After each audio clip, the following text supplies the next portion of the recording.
میرا یہاں آنے کا مقصد یہ تھا کہ میں رامبن کے لوگوں کو یہ احساس دینا چاہتا تھا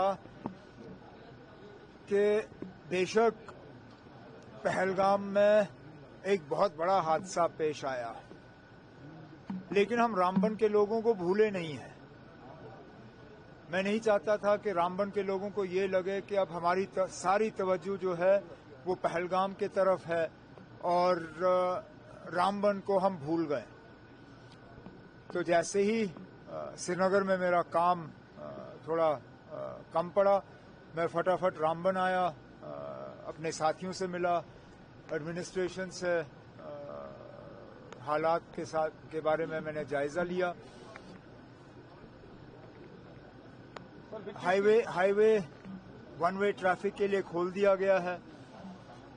کل کیونکہ ہم ہائی وے پہ تھوڑا اور تیزی سے کام کرنا چاہتے ہیں، کل شاید ایک دن کے لیے ہم ہائی وے دوبارہ بند کر دیں گے تاکہ ایک جو ٹنل ہمارا بند ہے اس کو ہم کھول پائیں۔ اس کے ساتھ ساتھ جو ریسٹوریشن کا کام ہے اس میں اور تیزی لانے کے لیے جو پیسے جو ہیں ریلیز ہونے چاہیے جموں سے وہ ریلیز ہو گئے ہیں۔ اس کے علاوہ ایڈمنسٹریشن سے ڈی سی صاحب سے میں نے کہا ہوا ہے، کئی سارے ایسے لوگ ہیں جن کے نہ صرف مکان گئے لیکن مکان کے نیچے جو زمین تھی وہ بھی بہہ گئی ہے۔ اب ڈی سی صاحب سے میں نے کہا ہوا ہے کہ آلٹرنیٹ ان کو 5 مرلہ زمین کا پلاٹ ملے، اس کے لیے وہ آلٹرنیٹ سائٹ ڈھونڈیں۔ آلٹرنیٹ سائٹ ملتے ہی ہم ان کو جو ہے وہ 5 مرلہ زمین جو ہے وہ ٹرانسفر کر دیں گے۔